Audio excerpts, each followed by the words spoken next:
When last we got together, we talked about the politics of the Gilded Age and the first section from 1876 to the election of James Garfield. And when we concluded the last video, James Garfield had just been assassinated and died on September 19th, 1881. With the death of President Garfield, the nation was outraged, and in their reaction to his assassination, the words of Charles Guiteau as he assassinated Garfield reverberated throughout the nation. He shouted it, and you get arguments from historians and those involved that he didn't really shout this, or there were permutations of it. But he reportedly said, "I am a stalwart. Arthur is now president of these United States." And what it was taken to mean is, since Garfield was a reformer, he was killed because of his reformer politics, his attempt to reform the system. And the national outrage emphasized the need for reform, a groundswell of public clamor for civil service reform, especially since that had been Guiteau's reason for assassination. And so the American public and their demand, and the new president, Chester Alan Arthur, probably before today, many of you didn't know that Chester Arthur was president of the United States. But with Arthur as president, even though he was of the old guard, the stalwarts, those who opposed reform and change in the system, and as we talked about in the last video, Arthur had been the head of the New York Customs House. He was a key part of the spoils system. He was a key part of the old order. But as any good politician, when he sees the public behind an initiative, Arthur decides to get on board with it. And so Chester Arthur, using that groundswell of public outrage against the assassination, will push through Congress and support the Pendleton Civil Service Act. The Pendleton Civil Service Act, sometimes called the Magna Carta of civil service reform, did 5 primary things, and I've simplified it to an easy list here, and I'll go through and explain it. First off, it established a merit system over a spoils system. The spoils system, that winner take all, to the victor belong the spoils, that any political office within the U.S. government could easily be changed out, from postmaster all the way to Secretary of State, that they could be swept out with the new president and people put in those offices. And so what you got is no institutional memory. You got the changing of the guard every 4 or 8 years. And in fact, Arthur is now at the end of what would be almost a 24-year span of Republican control of the government. So some of these office holders have been in office for 24 years, and that was the exception, not the rule. Usually it's 4 or 8 years, and depending on who. What they want to do is replace the spoils system, the political arena, and replace it with a merit system. To have a merit system, you have to have a baseline. And so number 4 on the list, they created a competitive exam for office seekers to take. And depending on how you scored on that exam would determine whether you were qualified and who was the best qualified to fill the office. And that competitive exam would be created and administered, and the rules for the civil service would be established by, number 3, a civil service commission. And the civil service commission, which were political appointments, but once in office, the president, they didn't serve at the whim of the president. They served until their term on the commission expired, and then someone new would be appointed to replace them. So there was little or no political pressure on them in the creation of the rules and the competitive exam. In addition to the creation of the competitive exam, the other most important thing that this did was number 2, the ending of assessment of office holders. Ending assessment of office holders. The administrators within the bureaucracy whether that be Secretary of State at the cabinet level, secretary positions, or bureau chiefs, or just division heads, or all the way down to the clerks themselves. Everybody above them could claim some assessment, some fee for that person getting a job. And so they would shake down, every election cycle, they would shake down their employees for contributions to give to the president or the president's party seeking re-election. In other words, if you want to keep your job when the next 4-year cycle comes along, you're going to contribute to the party's victory, or you're going to contribute to the president's victory. And before the creation of the Pendleton Civil Service Act, this wasn't an optional contribution. Now it says it ended the assessment of office holders. You can't shake down employees for their contributions once they've been appointed, and you can't seek payment before they go into office. You know, that's been expanded today to encompass you can't even electioneer in a federal office. If you go, when I worked for the Census Bureau, if an employee went out and campaigned for a political figure, they could not come into the office for 24 hours after engaging in political activity. That's not really what the creators of the Pendleton Civil Service Act had in mind. They still understood people are political creatures, but it didn't want their financial betterment to be dependent upon the office and paying off, bribing officials for the office. And then finally, number 5, the Pendleton Civil Service Act took 10% of all the federal government. It took 10% of the jobs and pulled them out of the federal service and said, these are classified and are going to be filled through merit, through competitive exams. That means 90% of the federal government was still appointed by politicians. President and cabinet only know, a small finite amount of people. So they were dependent upon senators and representatives to fill the offices in their district. And so there was a thing called senatorial courtesy. That the president didn't overrule a senator if the senator said the postmaster for Tyler, Texas should be person X. The president didn't step in and negate that. He let the senators have some element of patronage to fill the jobs. But 10% is set aside as classified, that they are no longer part of the spoils system. Today, that has totally reversed. Instead of classified 10%, today it's 90% classified and only 10% are political appointments. You have to understand, of course, that the federal bureaucracy is 100, if not 1,000 times bigger than it was in the Gilded Age. And so the Pendleton Civil Service Act of 1883 was the achievement, one of the key achievements of President Arthur. Now, President Arthur was a bachelor, and he enjoyed his time in office immensely. He found that it was good to be king, especially in the dating scene. And so by the time Arthur reached the end of his tenure in office, he was exhausted both emotionally and physically, and his party had kind of parted ways with him. Arthur's changing from a stalwart to a reformer and pushing through this monumental reform package alienated the stalwarts, and so Arthur simply was not asked to run again.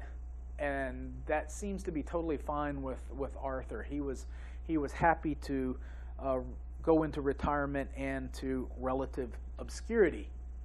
But that means that in the election of 1884, the presidency is open, and both parties are seeking to fill it. There's no incumbent. Incumbency has a huge power then and today, more so today, because of what Theodore Roosevelt called the bully pulpit, that the president has the microphone and the president's able to get his message out there, and those that oppose him generally don't speak with a unified voice. And so the rally around the president effect, if you will, the bully pulpit, as Theodore Roosevelt would say. The Republicans turned to to James Gillespie Blaine, a senator from the state of Maine, as their nominee for 1884, not because he was the most qualified or the best candidate, but he had put in the legwork. He had been in long service to the party, had fulfilled his obligations, and it was seen as his due. Now, he was a very good speaker. He was a very handsome man. He was referred to quite often as the plumed knight. But he was also a party animal, not party animal as in college student party animal. He was a political animal first. And although Blaine had never been caught up in corruption, it seemed that corruption always surrounded him, and that the number of scandals that swirled around him, even though there was no direct evidence of connection with Blaine, it still was enough to make the reformers in his party push him away. And so James G. Blaine, as it appeared he would get the nomination, reformers in the Republican Party let it be known that if the Democrats nominated a reform candidate, they would vote Democrat in the 1884 election. And some very high-profile Republican reformers promised to switch over and vote Democrat, which led the press to publish cartoons like this. These cartoons are from The Judge and from Puck, two political magazines of the day. And as you see in the picture, this is James G. Blaine looking like Little Bo Peep, and she's trying to call back the reforming wing of the party to the fold. She's trying to get her lost sheep back, and she's playing the horn of reform, and the sheep are somewhat skeptical of coming to her. In fact, Blaine derisively refers to the reformers of his party. He calls them mugwumps. When pressed on the issue of what was a mugwump, he said that it was an Algonquin Indian term meaning enlightened thinker. In another place, he said it was someone who was self-righteous, was holier than thou. But in reality, what he meant by mugwump was a fence sitter. Someone who, in his opinion, can't make up their mind whether they're a Republican or Democrat. Picture, if you will, in your mind, a bird sitting on a fence, say a barbed wire fence. That bird plants its feet, holds onto the wire, and has his mug, his face, on one side of the fence, and his wump, his rear end, on the other side of the fence. And so he's calling the reformers mugwumps. He also calls them half-breeds and traitors. Now, for Blaine and for his chances of victory, and this is a cartoon from Puck showing Blaine the tattooed man. This is a parody of a parody. This is a Gilded Age parody of an 1824 French cartoon which was parodying the Roman Senate. And you have James G. Blaine standing before the reformers of the Republican Party, and you have the vice presidential candidate Logan stripping off his robe, and underneath the robe is the taint in indelible ink, the tattoos, if you will, of all of the scandals Blaine has been near. Not in, but near. One of the worst you see tattooed on his stomach, the Mulligan Letter.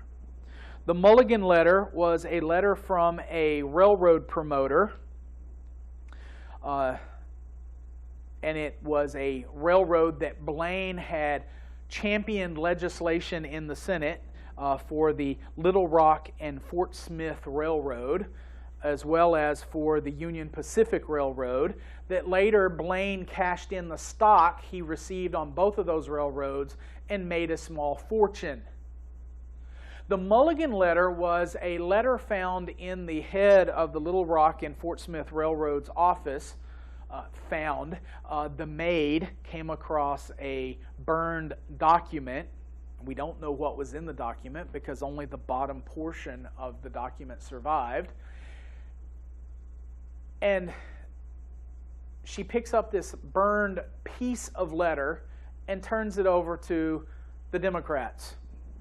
The Democrats then had used it to discredit Blaine, but there wasn't enough of the letter surviving to present any kind of real challenge.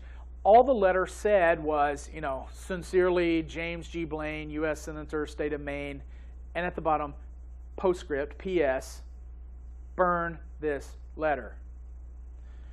Now, you and I both know honest people don't have anything to hide in a letter, so we don't know what was in it. Was it quid pro quo? Was he trading his vote for stock in the railroad? Exactly what was in it? Well, we don't know. The letter was burned. And that's what we mean by corruption swirling around Blaine. He wasn't directly involved in it. We don't know. There's no evidence. But it attached himself, the scandal attached itself to Blaine. And so the Mulligan letter became one of those areas. Now, if you're Blaine, you have to discredit anybody who challenges you. And the Democrats, living up to the promise of the reform wing of the Republican Party, turned to one of their champions who was seen as the most honest man in Democratic politics of the day, former mayor of Buffalo, New York, and then governor of New York, Stephen Grover Cleveland. Grover Cleveland was beyond reproach in most circles. He was called by his supporters Grover the Good. And so Republicans vigorously sought any dirt on Cleveland to keep the reformers in the Blaine camp. And as they dug, they found dirt. As published in The Judge, September 27th, 1884, just a mere month before the election in early November, they came across evidence that Cleveland had been involved in an affair. Now, Cleveland is a bachelor, but that as a lawyer in Buffalo, New York, this long before he was mayor, but as he was a lawyer in Buffalo, New York, he had become involved with a widow in the community named Maria Halpin. Maria Halpin had had a years-long relationship with Cleveland, and out of that relationship, a son had been born by the name of Oscar. And so Republicans seem to have their dirt. They seem to have their key to victory.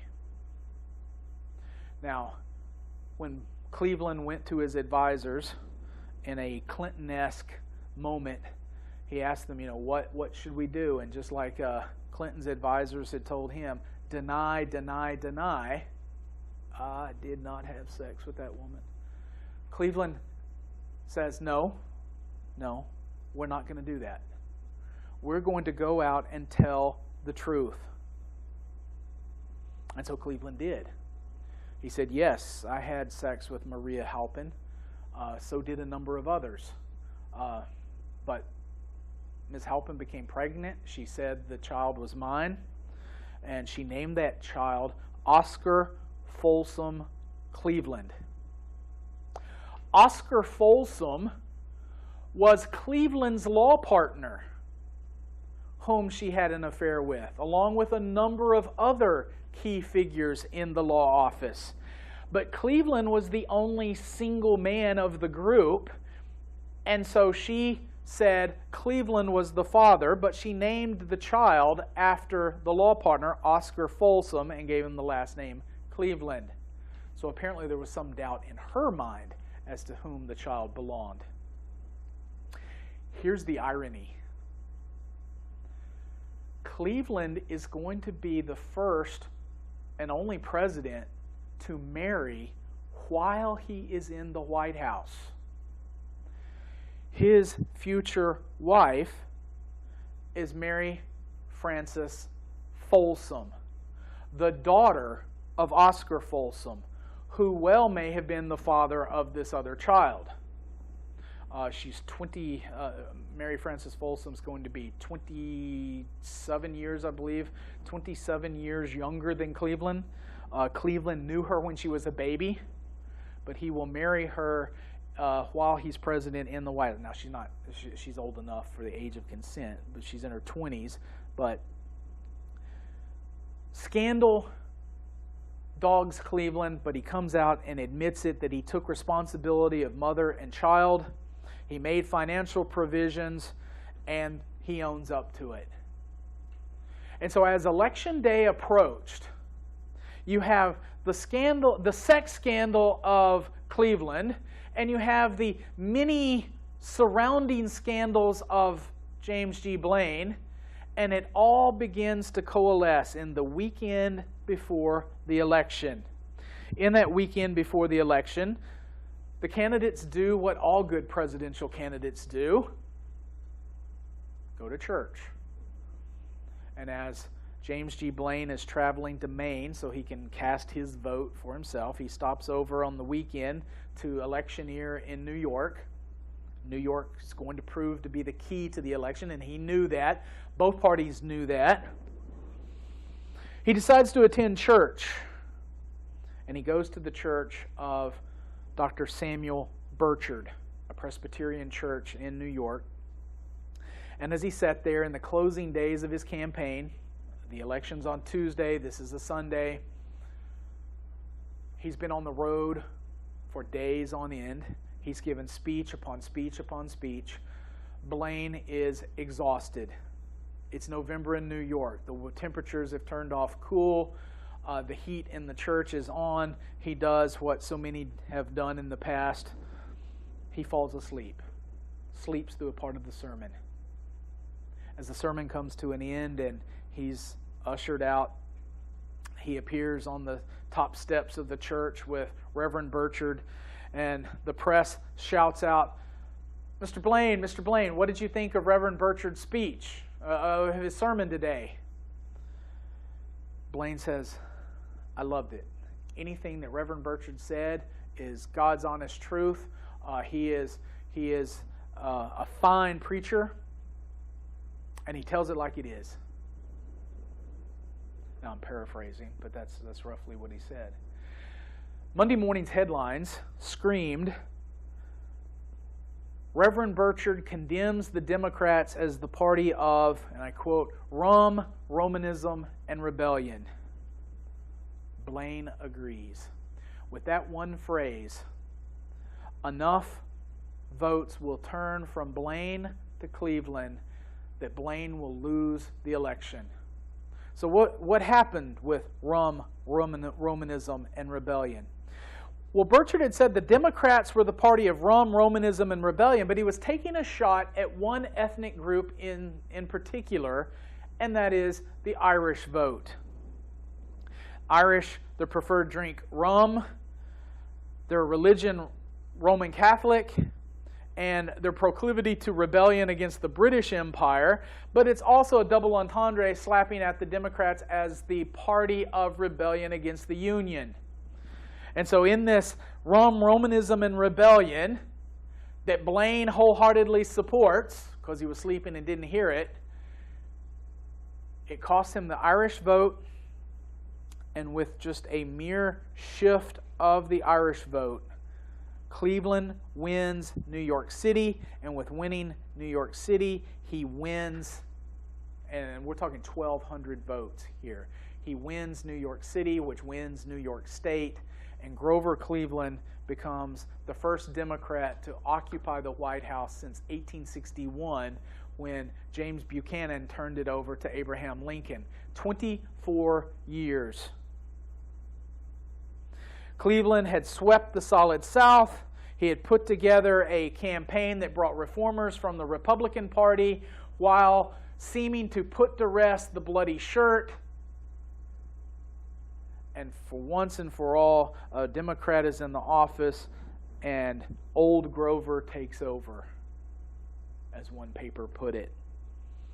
And so after all of those years, Grover Cleveland enters the White House and begins setting up shop. And just like with all presidents past, and by the way, continuing to the present day, the first job of the president upon entering office is to fill the office with office holders.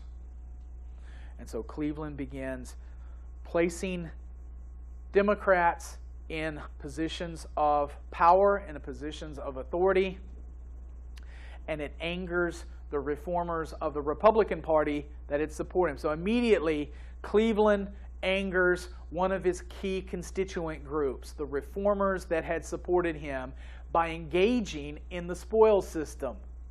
And more specifically, by using the spoils system to reward Democrats who have been out of office for so long, and ignoring those reformers, not putting them in offices or positions of influence so that they could continue their reform agenda. Cleveland also is going to favor, he's going to put 2 former Confederates in his cabinet, which didn't sit well with Northern audiences. One of his first headaches is going to be military pensions. During Cleveland's administration, the U.S. government was running a surplus. It was taking in more money than it was spending. Congress being Congress, Congress decided to spend that extra. Rather than saving it for a rainy day, they began changing the pension laws to allow more pensions to be given out to Union war veterans. Now, there were already large numbers of pensioners on the rolls, but this increased the number of pensioners substantially. You originally had to have served 180 days in the Union Army and been honorably discharged, and now be an invalid or be incapacitated. They changed the rules now that you only had to serve for 90 days, and the nature of the discharge would be examined, and then they reduced it even more. And so it seemed to be pensions for everyone, as long as you're Northern, as long as you fought in the war for a few days at least. And here's how the system worked. Congressmen in District 14 of Ohio would take all of these applications, whether they were fraudulent, whether they were legitimate, whatever. They would take these applications, bundle them into one file, send it to Washington. District 5 of Indiana, District 20, every congressman would send in his pensions. And when they had presented on the floor of the House for a vote, it's a massive stack of pensions. And they would approve it. There was this thing called House courtesy. You didn't examine somebody else's applications. And so it was filled with fraudulent applications that meant votes for those representatives. If passed, that voter and his families are going to support them from here on out. Well, the House wouldn't examine them, and they would pass them en masse and send the bills to the Senate. The Senate, engaging in senatorial courtesy, would do the same thing and tack on their extras, and then it would go to the desk of the president. Grover Cleveland examined the pension bills. All right, so here you have a Democrat, Party of Rebellion, appointing ex-Confederates, now examining pensions to Union war veterans, regardless of whether they deserved them or not. It's irrelevant. In the press, it's examining pensions. Cleveland goes through and starts seeing that half of the pension applications are fraudulent. They should never be awarded. And if he signs them, then it's going to give these fraudulent pensions to... Cleveland couldn't go that. He's a reformer. He believes in honesty and truth. And I know that's odd for a politician, but nonetheless, that's his claim to fame. And so Cleveland, rather than signing it, goes through and vetoes pension bill after pension bill after pension bill. And it angers the GAR, the Grand Army of the Republic, a Union war veterans lobby group. And they turn against Cleveland. So he's angered the reformers. He's now angered Union war veterans against him. Then you add to his woes, Cleveland is going to marry, and you see the office seekers on one hand as he rows his boat, the dinghy Good Luck, between the rocks and the shoals. You have a mother-in-law on the left and office seekers on the right. President Cleveland marries Frances Folsom in the executive mansion, which then leads to charges of corruption from his political opponents, that he appears to be just as corrupt as every other politician, expending extravagantly on his wedding. And so poor Grover Cleveland couldn't win for losing in that case. A third battle for Cleveland was over a lowered tariff. Cleveland believed in currency reform. He was not a populist. He opposed a lot of the ideas, especially he believed in a sound currency, but he wanted a lowered tariff. But he said that currency reform, tariff reform, and farmer issues were not the job of the president. They were the job of the Congress. That the Constitution gave Congress those jobs, and it wasn't the job of the president to initiate legislation in those areas. Instead, he was to execute the laws that Congress passed. And so he threw it back on Congress as a political football. And so in the election of 1888, the issue of a lowered versus higher tariff is going to be hanging over his head, and he's going to be accused of a lack of executive leadership because he didn't do much on the tariff issue. And so in the 1888 election, you have these huge issues hanging out there that are going to have to be addressed. And both parties promise answers. And we'll pick up there next time.